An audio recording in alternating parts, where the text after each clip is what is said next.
Hello children, welcome in your English class. I have taken the chapter 3, that is Leisure. It is poem written by W.H. Davis. I have already described this poem in my previous video. What is in this poem? In this poem, Leisure, the poet William Davis is telling us about our hectic life. We have no time to admire the nature around us. Even we cannot spare a few moments to stand under the branches of green trees and enjoy the beautiful and restful shades of the trees.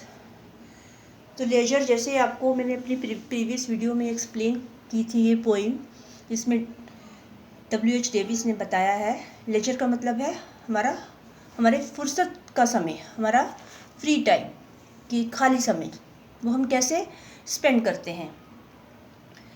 तो जो poet है वो क्या कह रहे हैं, उन्होंने बताया है कि हमारा जो जीवन है वो बड़ा ही हेक्टिक है, बड़े ही बिजी रहते हैं हम, हमारे पास बिल्कुल भी समय नहीं है कि हम अपने आसपास की नेचर को देख सकें, और थोड़े से भी मूवमेंट नहीं है, पल नहीं है हमारे पास कि हम हरे पेड़ों की टहनियों के नीचे खड़े हों और उसकी जो आराम देने वाली छाया है, पेड़ों की जो छाया है, उसको एंजॉय कर सकें।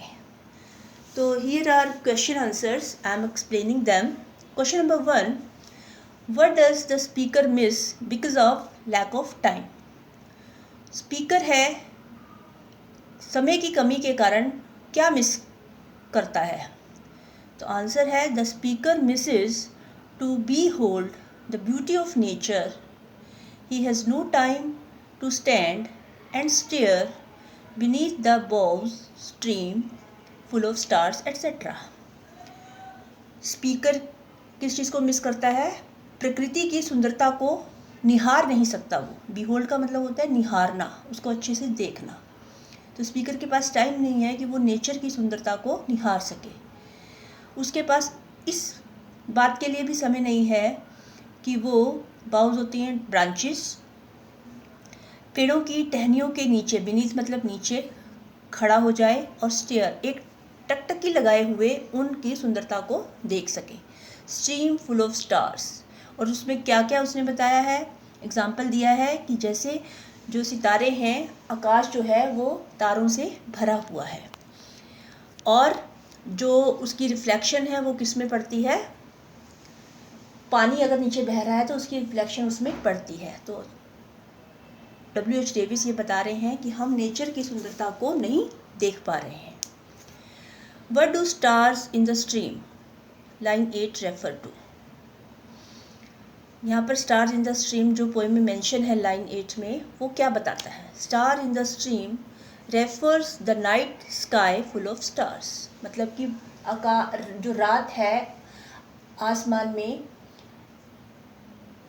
भरा हुआ है, जो आसमान भरा हुआ है किससे भरा हुआ है? तारों से भरा हुआ है, और वो रात बड़ी सुंदर दिखाई दे रही है, उसको स्टार्स इन द स्ट्रीम बताया है। List the pairs of rhyming words in the poem. Poem में कौन कौन से राइमिंग वर्ड आए हैं वो आपको पोइम सामने रखेंगे तो आपको पता लग जाएगा।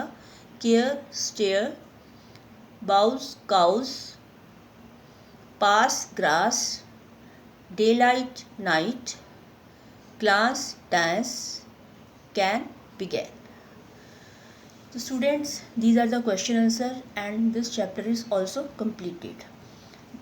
लिटरेचर के 3 चैप्टर कंप्लीट हो गए हैं, तो आपको ये क्वेश्चन आंसर भी अपनी नोटबुक में नोट डाउन कर लेने हैं नीट एंड क्लीन, और इनको साथ साथ लर्न भी कर लेना है। Thank you.